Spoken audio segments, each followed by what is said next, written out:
Tokyo Olympic में भारत का प्रदर्शन सबसे बेहतरीन प्रदर्शन है और यहीं से होगा भारत का भाग्योदय। 7 अगस्त 2021 भारतीय खेलों के इतिहास में स्वर्णिम अक्षरों में अंकित होगा।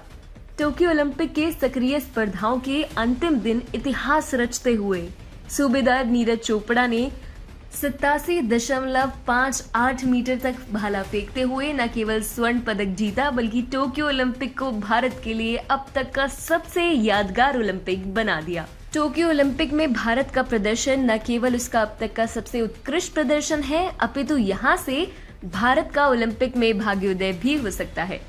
TFI पर आपका स्वागत है और मैं दीक्षा नेगी आपको बताने जा रही हूँ कैसे टोक्यो ओलंपिक से अब होगा भारत का भाग्योदय। सूबेदार नीरज चोपड़ा के ऐतिहासिक स्वर्ण पदक के साथ भारत ने टोक्यो ओलंपिक से 1 स्वर्ण, 2 रजत और 4 कांस्य पदकों के साथ 47वें स्थान पर अपना नाम अंकित कर दिया है। पदकों की संख्या के अनुसार ये भारत का अब तक का सबसे उत्कृष्ट प्रदर्शन है और रैंक के अनुसार मॉस्को ओलंपिक के बाद ये सबसे बेहतरीन प्रदर्शन है। वर्षों बाद ओलंपिक पदक तालिका में भारत टॉप 50 में शामिल हुआ है, परंतु बात यहीं पर खत्म नहीं होती। अगर आप पदाधिकारियों की आयु पर एक दृष्टि डालें तो इनमें से अधिकतर तो 30 वर्ष से कम के ही हैं। नीरज चोपड़ा, जो अभिनव बिंद्रा के बाद भारत के दूसरे व्यक्तिगत स्वर्ण पदाधिकारी हैं, अभी केवल 23 वर्ष के ही हैं। लवलीना भी इतनी ही आयु की है, जबकि PV सिंधु और बजरंग पुनिया तो अभी 27 के भी नहीं हुए। पेरिस ओलंपिक में यही युवावस्था भारत के लिए बहुत लाभकारी सिद्ध होगी, क्योंकि जितने अधिक युवा होंगे उतने अधिक पदक की संभावनाएं भी बढ़ेंगी। इसके अलावा यदि अगर पदकों पर आप एक दृष्टि डालें तो इनमें से सभी में किसी न किसी प्रकार का ऐतिहासिक प्रदर्शन जुड़ा है। जब साइकोम मीराबाई चानू ने भारोत्तोलन में रजत पदक दिलाया तो ये 2 मामलों में ऐतिहासिक था। 21 वर्ष बाद भारत को इस स्पर्धा में पदक मिला था और ऐसा पहली बार हुआ था जब ओलंपिक खेलों के पहले ही दिन भारत को किसी भी खेल में पदक मिला हो। इसके अलावा जब लवलीना बोरगोहेन ने मुक्केबाजी में कांस्य पदक प्राप्त किया तो वो भी कम ऐतिहासिक नहीं था। लंदन ओलंपिक 2012 के बाद पहली बार भारत को मुक्केबाजी की किसी श्रेणी में पदक मिला था और लवलीना भारत को मुक्केबाजी में ओलंपिक में पदक जिताने वाली दूसरी भारतीय महिला है। जब PV सिंधु ने बैडमिंटन में कांस्य पदक जीता तो वो लगातार 2 ओलंपिक में भारत को पदक जिताने वाली पहली भारतीय महिला बनी। लेकिन बात यहीं पर खत्म नहीं होती। भारत की हॉकी टीम ने भी इतिहास में अपना नाम स्वर्णिम अक्षरों में दर्ज कराया। मॉस्को ओलंपिक के बाद पहली बार पुरुष और महिला हॉकी टीम ने सेमीफाइनल्स में प्रवेश किया। दोनों फाइनल में प्रवेश करने से चूक गए, लेकिन पुरुष हॉकी टीम ने एक रोमांचक मुकाबले में जर्मनी को 5-4 से हराते हुए न केवल कांस्य पदक प्राप्त किया, अपितु 41 वर्ष बाद ओलंपिक हॉकी में अपना सूखा खत्म किया।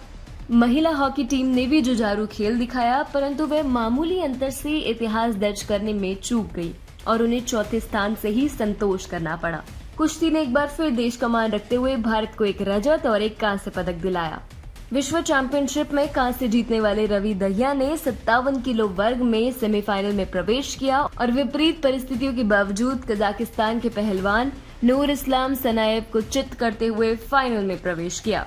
वहीं बजरंग पुनिया सेमीफाइनल में भले ही हार गए, परंतु देश का मान रखते हुए उन्होंने कांस्य पदक पर कब्जा जमाया। लेकिन भाला फेंक में जो कमाल सूबेदार नीरज चोपड़ा ने किया, उसके लिए कोई भी शब्द कम पड़ेंगे।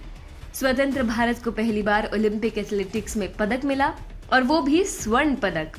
87.58 मीटर तक भाला फेंक कर नीरज चोपड़ा ने न केवल भारत का मान बढ़ाया बल्कि भाला फेंक में यूरोप का वर्चस्व भी तोड़ दिया।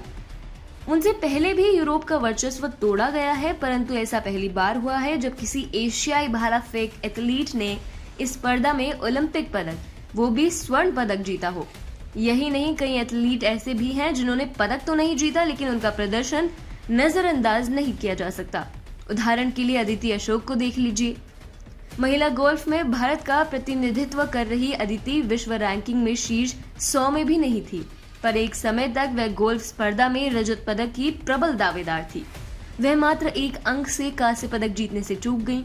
ठीक इसी प्रकार से कमलप्रीत कौर चक्का फेंक यानी डिस्कस थ्रो के फाइनल में 6ठे स्थान पर आई।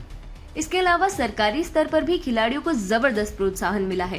प्रधानमंत्री नरेंद्र मोदी द्वारा जीत या हार पर खिलाड़ियों से बातचीत हो, उन्हें स्वतंत्रता दिवस पर लाल किले के संबोधन में आने का निमंत्रण देना हो, ऐसे छोटे छोटे निर्णय भी बहुत मायने रखते हैं। इसके अलावा क्षेत्रीय स्तर पर नवीन पटनायक जैसे राजनेताओं को भी अनदेखा नहीं कर सकते, जिन्होंने हॉकी का कायाकल्प ही कर दिया। ऐसे में ये कहना गलत नहीं होगा कि टोक्यो ओलंपिक न केवल भारत के लिए सबसे उत्कृष्ट ओलंपिक है, बल्कि ये भारत के भाग्योदय का संकेत है, जो पेरिस ओलंपिक 2024 में बहुत ही उत्कृष्ट परिणाम देने वाला है।